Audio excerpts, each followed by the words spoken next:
नमस्ते and welcome back. घर चलाना, बच्चों का ध्यान रखना, किचन का काम, कपड़े धोना, कपड़े सुखाना, कपड़ों को फोल्ड करके रखना, ये सब सुनने में बहुत ज़्यादा सिंपल लगता है, लेकिन जो घर संभालते हैं जैसे हम होम मेकर्स, उन्हें ही पता होता है कि ये काम कितने डिमांडिंग और कितना ज़्यादा मेहनत वाले हैं। और फिर भी कितनी बार आपको ऐसा लगता होगा कि आप पूरा दिन बिज़ी रहती हैं, लेकिन फिर भी एनर्जी बिल्कुल नहीं बचती है। सुबह उठते ही काम शुरू, रात को सोने के पहले तक काम ख़त्म ही नहीं होते हैं। मुझे पर्सनली हमेशा ऐसा लगता है और ऐसा फ़ील होता है कि शायद मैं ही बहुत ज़्यादा लेज़ी हूँ और बाकी लोग सबका काम टाइम पे ख़त्म हो जाता है और सब लोग काफ़ी एनर्जेटिक रहते हैं। कभी कभी तो ये गिल्ट भी होता है कि मैं इतना ज़्यादा लेज़ी कैसे हो सकती हूँ। मैं काम करते करते बहुत ज़्यादा टायर्ड भी फ़ील करती हूँ। हो सकता है कि आप भी ऐसा फ़ील करते हो, आपको थोड़ा सा लेज़ी लगता हो या आप डेली थोड़ा थोड़ा टायर्ड फ़ील करते हो और कुछ भी घर के काम करने की इच्छा नहीं होती हो। तो आज का जो वीडियो है वो सिर्फ अवेयरनेस के लिए नहीं है, ये हम सब होम मेकर्स के लिए एक रिमाइंडर है कि हम लोग भी ह्यूमन बीइंग हैं और शायद हम लोग भी टायर्ड हो सकते हैं और अपने फैमिली के साथ साथ हमें अपने खुद का भी ख्याल रखना बहुत ज़रूरी है। तो आज मैं आपके साथ ऐसे 15 रीज़न्स शेयर करने वाली हूँ जिससे कि हमें बहुत ज़्यादा थकान होती है और हमें ऐसा लगता है कि हमसे काम नहीं हो सकता और हम बहुत ज़्यादा आलस कर रहे हैं। और सिर्फ ये वजह ही नहीं बताऊँगी, इसके साथ साथ आप क्या कर सकते हैं, इसके क्या प्रैक्टिकल सॉल्यूशंस हैं, वो भी आपके साथ में ये डिस्कस करूँगी। और भी कोई रीज़न्स होंगे जो आपके ध्यान में हैं तो आप भी मुझे कमेंट करके बता सकते हैं। तो चलिए स्टार्ट करते हैं आज का वीडियो। सबसे पहला जो रीज़न मुझे ऐसा लगता है, हर दिन एक ही रूटीन का रिपीटेशन। घर का जो काम होता है, हमारा जो स्केड्यूल होता है वो बिल्कुल फ़िक्स होता है। सुबह से ब्रेकफास्ट, फिर लंच का प्रिपरेशन, फिर साफ़ सफाई, फिर कपड़े धोना, शाम को फिर से टी एंड स्नैक्स एंड रात को फिर से किचन में हमें एंटर करना पड़ता है डिनर बनाने के लिए। ये साइकिल दिन ब दिन रिपीट होता रहता है और हमारी बॉडी और माइंड जो है दोनों ही बोर फील करने लगते हैं। और ये सारे काम रोज़ रोज़ करके बोर होने से मोटिवेशन कम हो जाता है और जब माइंड बोर हो जाता है ना, तो एनर्जी लेवल नेचुरली डाउन होने लगता है। तो इसका एक सॉल्यूशन मैं आपके साथ शेयर करूँगी। जैसे हर वीक आप अपना रूटीन में थोड़ा थोड़ा छोटा छोटा चेंजेस ला सकते हैं। एक बहुत ही सिंपल सी बात है, अगर हम लोग अपने खाने में थोड़ा सा चेंज लाएं, कुछ अपनी पसंद का बनाएं, कोई नई रेसिपी ट्राई करें, तो हमारे किचन का जो सेटअप है उसमें थोड़ा सा चेंजेस आ सकता है, जो रूटीन है उसमें थोड़ा सा चेंजेस आ सकता है। अपने किचन को थोड़ा सा डेकोरेट कीजिए, अपने किचन को थोड़ा सा चेंज कीजिए, किचन का सेटअप चेंज कर सकते हैं या फिर एक छोटी सी आउटिंग प्लान कर सकते हैं। मार्केट जा सकते हैं, पार्क या गार्डन जा सकते हैं या किसी फ्रेंड से मिल सकते हैं। ये सब चीज़ करके ज़रूर देखिएगा, इससे आपका जो माइंड है ना उसमें एक हल्का सा फ्रेशनेस आ जाएगा और आपका मूड भी थोड़ा सा अच्छा हो जाएगा और आप मोटिवेट होंगे दूसरे दिन का काम करने के लिए। सेकेंड रीज़न एक बहुत ही कॉमन रीज़न है और ये सबके साथ होता है। हमारा जो स्लीपिंग पैटर्न है ना वो हमारा अच्छा नहीं होता है, फिक्स नहीं होता है। रात को टीवी या मोबाइल देखते रहना, दिन भर काम करना, रात को देर तक काम करना, काम कई बार फिनिश नहीं होते हैं और किचन के काम नेवर एंडिंग होते हैं। और इसके बाद हम लोग अब जैसे ही लेटते हैं वैसे ही हम अपने मोबाइल में रील्स देखने लगते हैं या कुछ ना कुछ हम लोग ऐसी चीज़ें देखने लगते हैं। तो ये जो हैबिट है ना, ये हमारी नींद की क्वालिटी को बिगाड़ रही है। एक बहुत अच्छी नींद चाहिए आपको जिससे आपका पूरा टायर्डनेस निकले और ऑटोमेटिकली आपको अच्छे से नींद आ जाए। तो सबसे पहले ना, जब आप अपना सोने का जो टाइम है उसको अगर फ़िक्स कर देंगे, अपने बेड टाइम को फ़िक्स कर देंगे और रात को सोने से पहले 1 घंटा पहले स्क्रीन टाइम बिल्कुल ज़ीरो कर देंगे, तो आपको नींद अच्छी भी आएगी और जल्दी भी आएगी। और एक चीज़ का और ध्यान रखिए, लाइट डिनर कीजिए। डिनर बहुत ज़्यादा हैवी होने से भी हमें ना नींद नहीं आती है और हम लोग ऐसा सोचते हैं कि थोड़ा देर और बैठ जाते हैं जब तक कि डाइजेशन हो जाएगा उसके बाद सोने जाएंगे। तो इससे भी हमारी नींद का पैटर्न चेंज होता है। और अगर पॉसिबल हो तो आप आफ्टरनून में एक पावर नैप ले सकते हैं 15 से 20 मिनट्स का, उससे भी काफ़ी ज़्यादा अच्छा फील होता है और जो थकान है ना वो काफ़ी कम हो जाती है। थर्ड और बहुत ही इम्पॉर्टेंट बात कि हम लोग ना अपने काम के बीच में ब्रेक्स नहीं लेते हैं। घर का काम एक मैराथन की तरह है जो नेवर एंडिंग है, नॉन स्टॉप हमें करते रहना पड़ता है और आप कितना भी कर लो, घर के काम कभी भी ख़त्म नहीं होंगे। लेकिन हम ब्रेक लेना भूल जाते हैं और काम के बीच में छोटे छोटे ब्रेक नहीं लेके अपने बॉडी को पूरी तरह से टायर्ड करके चाहते हैं कि हमारा जो घर है ना वो बिल्कुल क्लीन और साफ़ सुथरा रहे। तो ये सबसे बड़ा एक रीज़न हो सकता है। आप हर 1-2 घंटे में 10 मिनट का ब्रेक लीजिए। चाय पी सकते हैं, कॉफ़ी पी सकते हैं, या फिर आप अपना कोई फेवरेट म्यूज़िक देख सकते हैं, या फिर कुछ भी नहीं करना है तो 10-15 मिनट के लिए आंखें बंद करके आप सिर्फ थोड़ा देर के लिए लेट सकते हैं। तो ये जो माइक्रो ब्रेक्स होते हैं ना, ये एनर्जी से आपको रिचार्ज कर देंगे और आप ऑटोमेटिकली बहुत ज़्यादा एनर्जेटिक फील करेंगे। 4th रीज़न है अपने न्यूट्रिशन का ध्यान नहीं देना। होम मेकर्स अपनी फैमिली के लिए हेल्दी फूड बनाते हैं, लेकिन अपने खुद के लिए कुछ भी हेल्दी नहीं बनाते हैं। स्किप करते हैं मील्स, कभी लेफ़्ट ओवर खाने लगते हैं। और एक बहुत बड़ा एक कॉमन प्रॉब्लम मैं आपको बताती हूँ कि हम लोग ना वो वाला खाना भी खा लेते हैं ये सोच के कि ये खाना बच रहा है, फेंकने में चला जाएगा, बच्चों ने बचा दिया है, तो हम लोग उसको फिनिश करने के लिए वो खाना पूरा कम खा लेते हैं, जिससे कि हमारा वेट भी बढ़ने लगता है। और कभी कभी हम लोग अपने मील्स को स्किप करते हैं, बहुत ही लेट नाइट हम लोग डिनर्स करते हैं। तो इससे भी हमारा जो डाइजेशन है वो ख़राब होता है, हमारी बॉडी में न्यूट्रिशन नहीं आता है प्रॉपर। बहुत ही अच्छा ब्रेकफास्ट कीजिए, ब्रेकफास्ट कभी स्किप मत कीजिए, क्योंकि वो बहुत लंबे ब्रेक के बाद हम लोग मॉर्निंग में ये चीज़ खाते हैं। तो ब्रेकफास्ट इज़ वेरी इंपॉर्टेंट। हर मील में प्रोटीन, दही, अगर आप नॉनवेज खाते हैं तो एग्स, चिकन, मीट, ये सब आप ज़रूर से ऐड कीजिए। फाइबर, सैलेड्स, फ्रूट्स बहुत इंपॉर्टेंट है। और काम ख़त्म करने के चक्कर में हम लोग पानी पीना भी भूल जाते हैं, तो बीच बीच में पानी ज़रूर पीजिए। वाटर इनटेक प्रॉपर होना चाहिए। आप ड्राई फ्रूट्स खा सकते हैं, नट्स खा सकते हैं, ये सारी चीज़ें काफ़ी अच्छी हैं और आपके बॉडी के लिए, आपके हेल्थ के लिए भी बहुत अच्छी है।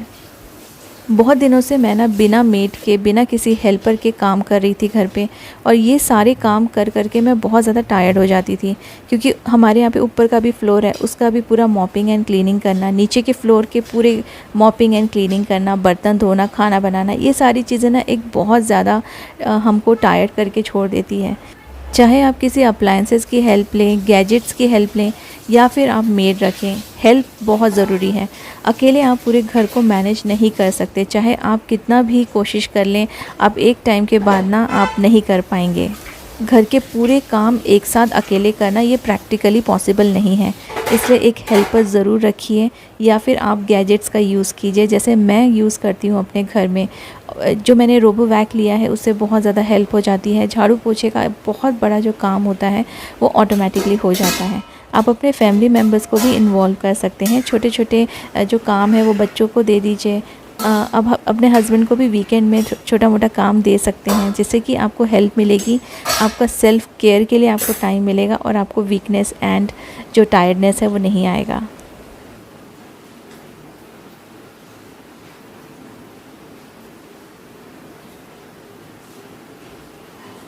घर के इतने सारे जब हम काम करते हैं तो हमें ऐसा लगता है कि हमें एक्सरसाइज की ज़रूरत नहीं है, और यहीं पे हमने बहुत बड़ी गलती कर देते हैं, लैक ऑफ एक्सरसाइज। घर का जो काम होता है ना, उससे कोई भी बॉडी की एक्सरसाइज नहीं होती है अनटिल एंड अनलेस आप बैठ के पोछा लगा रहे हो।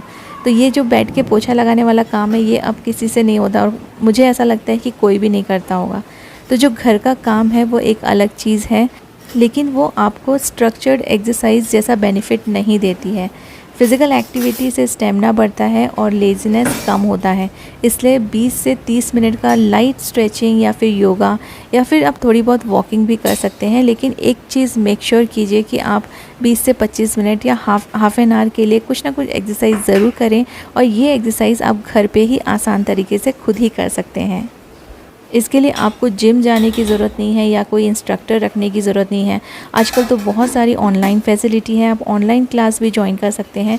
एक बार एक्सरसाइज आपने सीख लिया तो आप खुद से रेगुलरली उसे खुद से कर सकते हैं घर पे। तो ये चीज़ ना बहुत ज़रूरी है। आप ये मत सोचिए कि घर का काम मैंने कर लिया तो मेरी सारी एक्सरसाइज हो गई। और आप कोई भी आसान एक्सरसाइज स्टार्ट कीजिए। एकदम से आप कोई भी हैवी वेट उठाना या हैवी एक्सरसाइज करना, बहुत ज़्यादा देर तक एक्सरसाइज करना मत स्टार्ट कीजिए। जब स्टार्ट करते हैं तब इनिशियली बहुत ही थोड़ा थोड़ा आप 15 मिनट से, फिर 20 मिनट से, फिर आधे घंटे तक आप इसे कर सकते हैं। हो सकता है कि शुरू में आपके हाथ पैर दुखेंगे या आपको बॉडी पेन होगा, लेकिन आप इसे बीच में मत रोकिए, धीरे धीरे कीजिए। 5-10 मिनट से स्टार्ट कीजिए, फिर आप इसे बढ़ा भी सकते हैं। सोशल इंटरेक्शन तो हमारा बिल्कुल ज़ीरो हो गया है। मोबाइल देखते रहते हैं, मोबाइल में रील्स देखते रहते हैं, वो सोशल इंटरेक्शन नहीं है। दिन भर घर में कन्फाइंड रहना और सिर्फ लिमिटेड लोगों से बात करना और अपने माइंड को बिल्कुल डल बना देना, ये सारी चीज़ से ना आपका जो दिमाग है वो काम करना भी बंद हो जाएगा और इसीलिए आपको फ्रेश नहीं लगता है।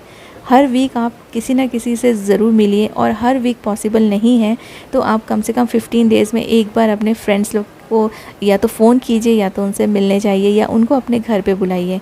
आप अपने व्हाट्सएप ग्रुप्स बना सकते हैं, अपने स्कूल के फ्रेंड्स लोग के साथ कनेक्ट हो सकते हैं, कॉलेज के फ्रेंड्स के साथ कनेक्ट हो सकते हैं, अपने कम्युनिटी की एक्टिविटीज़ में पार्टिसिपेट कर सकते हैं, या फिर कुछ ना कुछ सोशल इंटरेक्शन ऐसा कीजिए जिससे आपका मूड जो है वो अपलिफ्ट हो और आपको ऑटोमेटिकली एनर्जेटिक फील हो।